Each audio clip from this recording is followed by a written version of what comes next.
Let me tell you something. There are people walking this earth who will smile with you, shake your hand, maybe even pray beside you, and yet they've already handed their soul over to darkness. I'm not speaking in metaphors or fiction. I'm talking about real evil, cloaked in charm, manipulation dressed in righteousness. And I want you to listen closely, because this isn't about drama. This is about discernment. There comes a moment when something inside a person shifts. Most people think narcissism is just about vanity, arrogance, someone constantly looking in the mirror, always steering the conversation back to themselves. That's the surface. That's what you notice at the dinner table. But there's a darker version of narcissism, haunting, calculated, heartless, and it goes deeper than you could ever imagine. And you won't recognize it until it's too late, because by the time you understand what's really going on, you're already stuck in it. You're entangled in something that feels like love, but thrives on your suffering. It begins suddenly, a glance, a remark, a fleeting moment where they show you what you mean to them. And it feels good, too good, because they know how to reflect your soul. They observe you, analyze you like a predator in silence. They listen to how you speak about your struggles, your wounds, your childhood pain. They nod as if they understand, like they've walked the same road. And for a moment you believe you've found someone who truly gets you on a soul level. But what they're really doing is gathering ammunition. They're storing it away, keeping it tucked in their pocket for when it will serve their agenda. Because to a narcissist who has surrendered to evil, your empathy and compassion aren't qualities to be admired. They're tools to be turned against you. They know how to shed tears on command. They know how to break down and convincingly play the victim. They're skilled in turning every confrontation into a tale of how they've suffered, how the world has wronged them.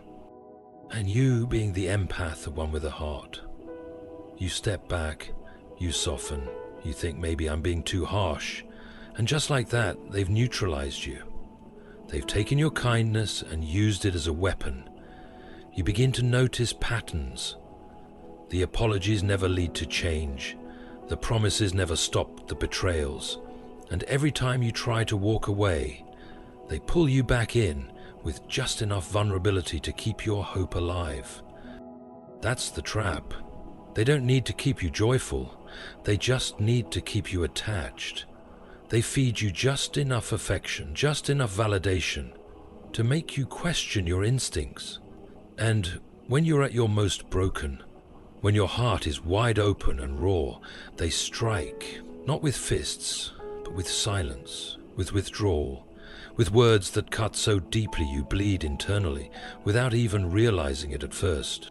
It's one thing to lack empathy. It's something entirely different to see empathy in others and purposely exploit it. That's the line between someone selfish and someone malevolent. The selfish may hurt you unintentionally, but the evil does it deliberately, with calculation. They know which buttons to press. They sense your vulnerability. They wait for the right moment, and then they attack. You come to them in tears.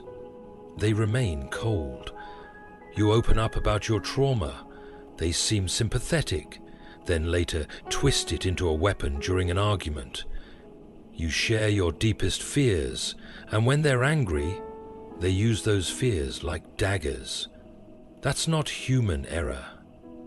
That's spiritual rot. That's the sign of someone who no longer sees others as human beings, but as tools, playthings, obstacles, stepping stones to feed their hunger for power. They'll shatter your heart and then blame you for the wreckage. They'll inflict the wound and then mock your pain. They'll call you too sensitive, too emotional, too much. And what's terrifying is how masterfully they keep their mask on in public. These aren't monsters that bare their teeth for everyone to see. No, these are charismatic, polished, admired individuals. The kind of person others describe as so kind, so charming, so misunderstood.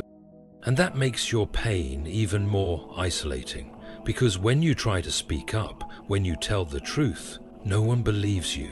You sound irrational. You sound bitter. But that's because the world only sees their performance, not the backstage horror show you live in. When a narcissist descends into darkness, they learn to thrive off what once made them human. Your love becomes their resource. Your hope becomes their leash.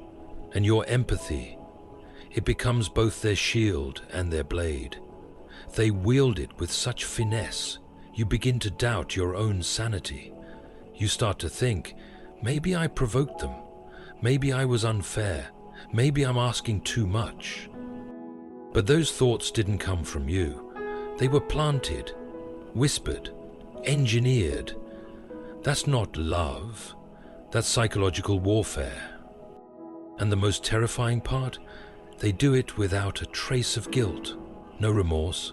In fact, the more shattered you are, the more powerful they feel.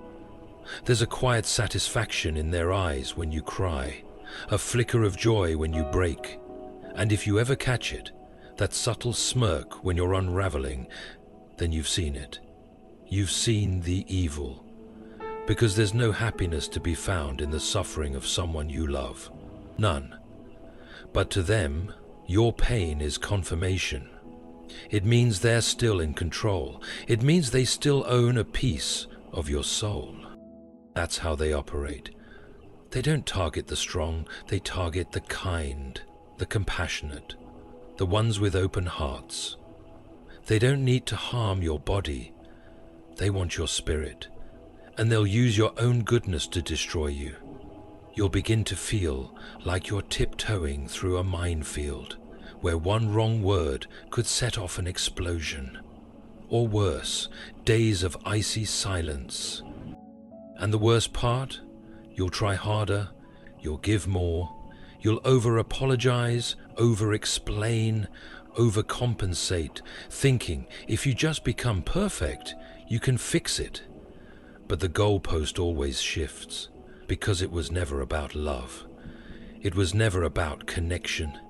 It was always about domination, control, filling a void so vast they'd rather consume you than face it.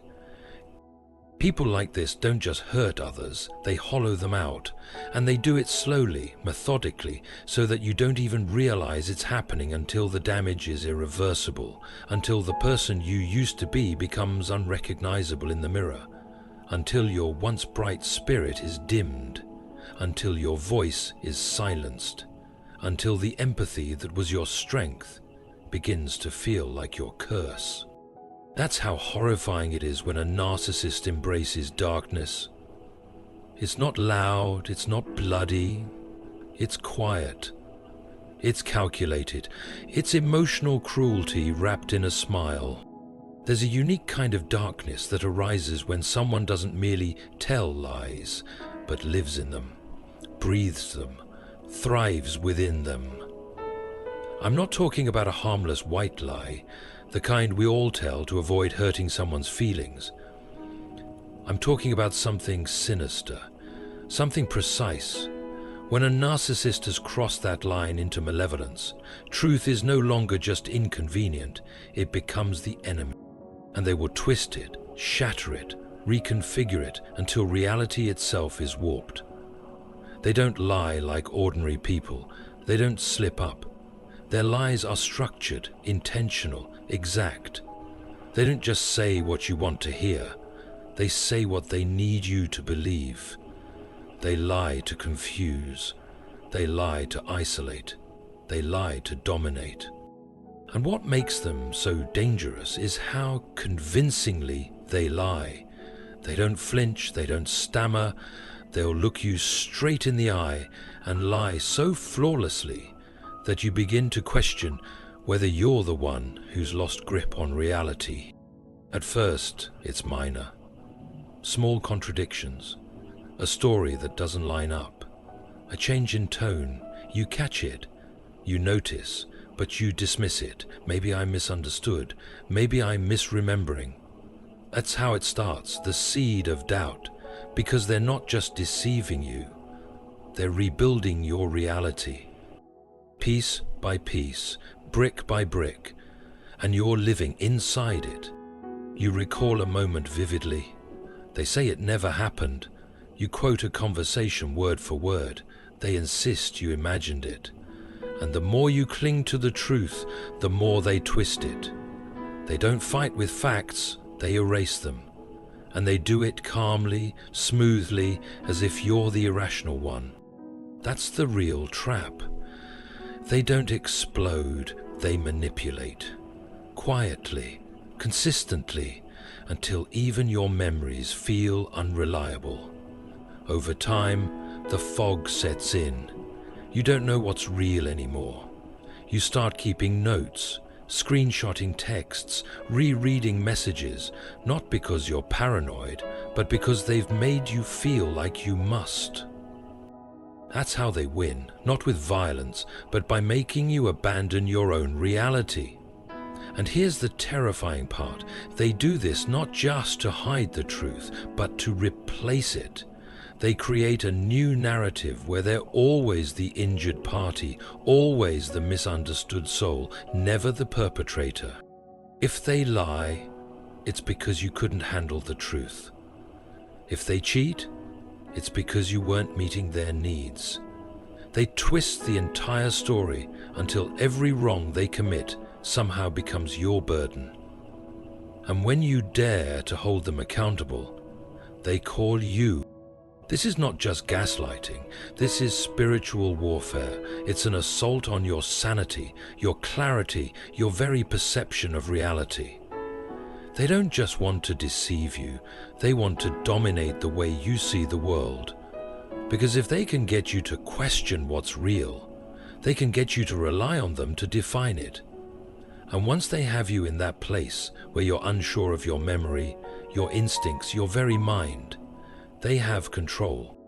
They'll use charm when it's convenient, rage when it benefits them, tears if it gets the job done. They wear masks, many of them, and they switch between them seamlessly, depending on who's around. In public, among friends and family, they present themselves as graceful, loving, misunderstood. But in private, when the doors are closed and no one's watching, the mask falls. And what remains is cold, calculated, chilling deception. If you ever try to reveal the truth, they've already taken steps to discredit you. They've told people how concerned they are for your mental well-being. They've hinted at how unstable you've become, how irrational you seem. They sow doubts in others long before you ever speak. So when the time comes, when you finally have the strength to share your story, it falls on deaf ears. You're seen as angry, bitter, broken. And they remain untouched. They don't just lie to cover themselves. They lie to elevate their image. They craft stories where they are the savior, the misunderstood genius, the one who tried so hard. They'll tell anyone who'll listen that you were the toxic one, the abusive one, the unstable one, all while they were secretly pulling the strings, wounding you, tearing you down, piece by piece. And people will believe them because they're convincing. That's what makes it so disturbing. They aren't clumsy or careless. They're precise, polished, skilled. By the time you recognize the full extent of the damage, it's already been done. And what they did to you, they'll do to others. Because this isn't just some unhealthy coping mechanism. It's a strategy, a system, a lifestyle. They don't just distort the truth. They manipulate the very definition of it. They twist it, mold it, weaponize it. And when you attempt to confront them with reality, they don't respond with explanations.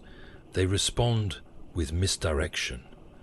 They deny, they deflect, they derail the conversation.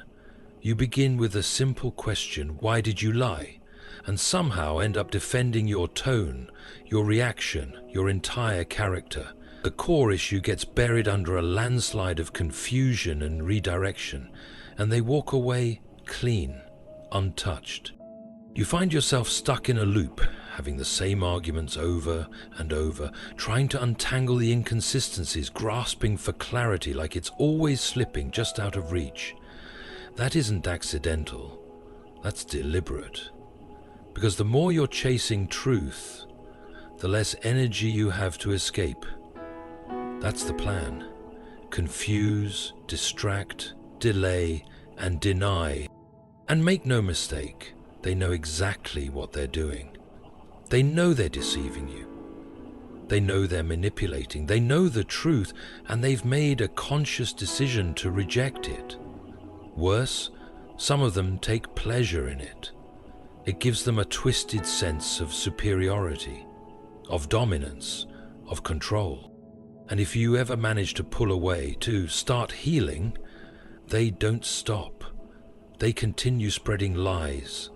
They smear your name.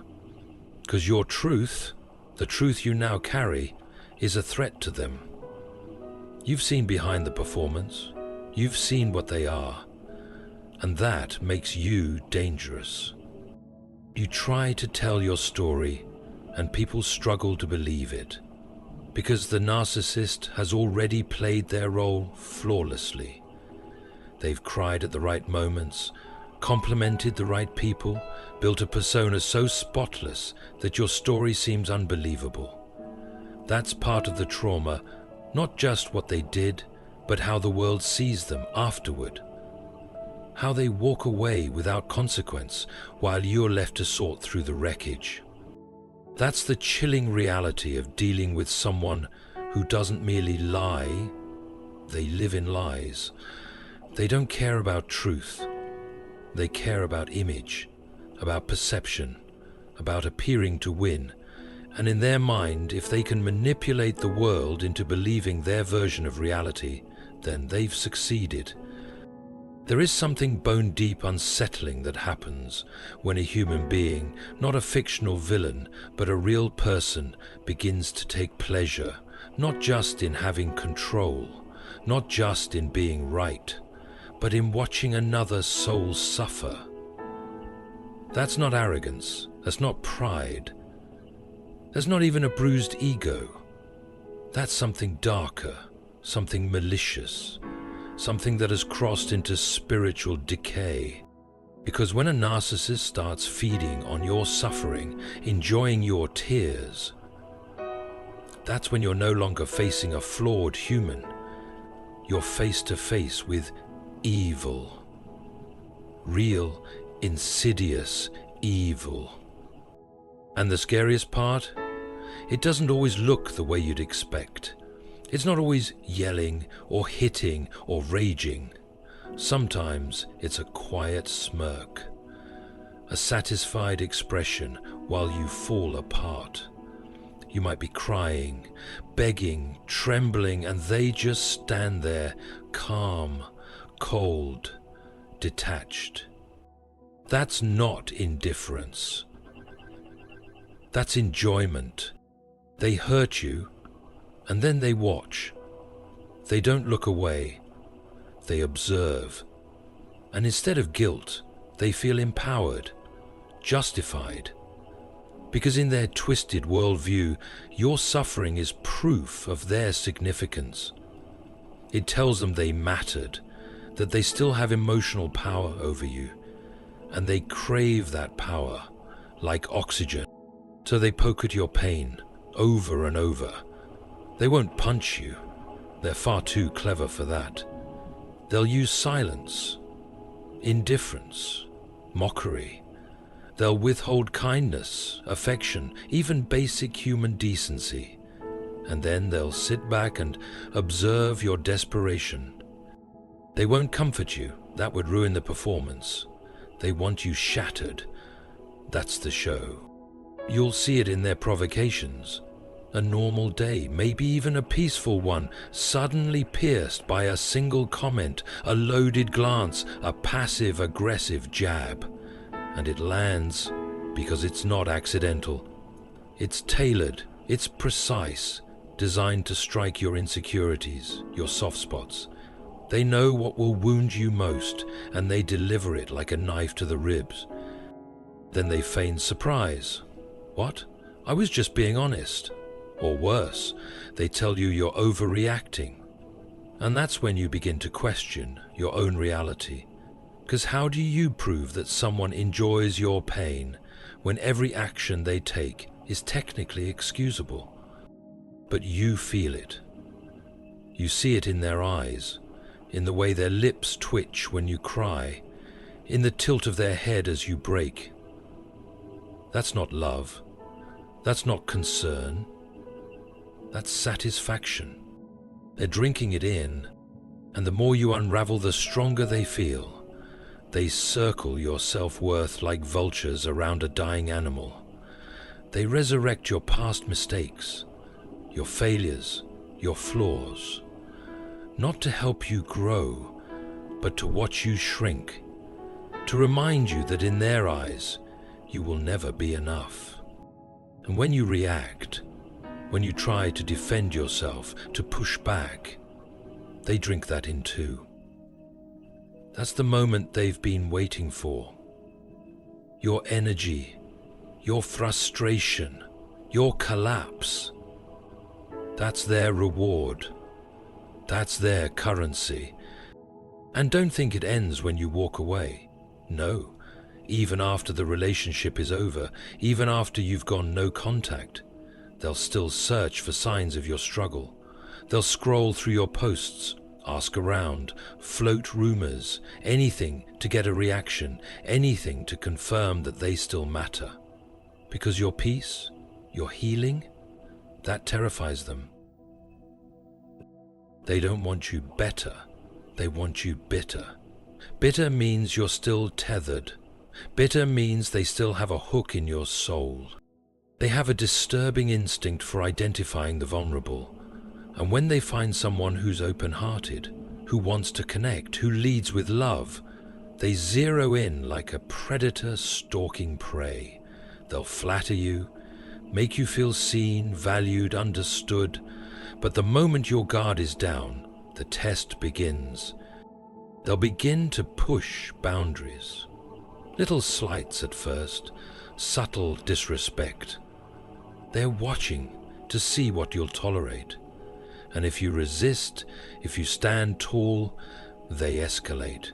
Withhold affection, use the silent treatment, flirt with others to incite jealousy, say just enough to hurt you, then deny it meant anything. Everything you do will, with time. And when you finally break, when your pain spills out, they look at you like you're the unstable one. That was always the plan, to provoke your anguish, to create the meltdown, and then to sit back and look like the victim. They might go even further, target your work, damage your friendships, whisper lies to your family, and all the while they'll wear a smile, claiming they're just being honest, just concerned, just telling the truth. But what they're really doing is lighting your life on fire, and then standing in the shadows to watch you burn. This isn't random cruelty, it's calculated. And what makes it so hard to explain to others is that narcissists like this don't operate impulsively. They operate strategically. They know, they plan, they calculate. And if they've truly surrendered themselves to darkness, they don't just excuse your suffering, they revel in it. It gets darker because they don't work alone.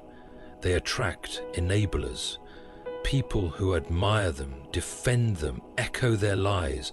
So when you finally speak your truth, you're not just battling one voice, because now you're not just facing the pain they inflicted, you're also grappling with the disbelief and betrayal from others. They would never do that, you hear. You're being too sensitive. You're overreacting. That's exactly what they want you to hear. They want to see you isolated, alienated, utterly alone. They want you to feel like your pain is invisible, like no one believes you, because in that silence, in that loneliness, they grow stronger. Your cries become whispers, your resistance fades, and they know it. They don't need your love anymore, not now. What they crave is to witness your suffering for daring to stand up, for daring to see through their lies, for daring to heal. That's when the true cruelty begins. When you've moved on, rebuilt yourself, started shining again, they come back, not with apologies, not seeking change, but to disrupt, to create chaos, to remind you they still exist. They want you to know they still have access. They want you to remember they still know exactly how to hurt you. Because pain is their currency. It's what makes them feel alive. The most dangerous kind of narcissist isn't just the one who uses you. They're the ones who take pleasure in tearing you apart. Now you see it. This isn't merely about ego or pride or selfishness. This is something far more sinister. Something that moves with cold intent, destroys without remorse, and feeds on control, deception, and suffering. When a narcissist crosses that invisible boundary and surrenders to darkness, they don't just harm people, they consume them. They lie without shame, manipulate without mercy, and revel in the chaos they leave behind. If you've stood in the path of that storm, if you've looked into those eyes and seen nothing staring back, you already know the truth. This isn't just psychological, it's spiritual warfare. A battle for your mind, your identity, your very soul. The only way out is through truth, through clarity, through courage. You can't love away the evil in someone who delights in your pain. You can't reason with someone who constantly rewrites reality. You can't heal in a place that was built to break you. So stand firm in your truth. Stand tall in your worth. And when the mask slips, when the charm fades, when the lies finally crumble, don't look back. Because anyone who takes joy in your suffering, who thrives on your confusion, who dances as you drown, they've already chosen their side, and it is not yours. Walk away, heal, and never forget what you saw when the mask fell.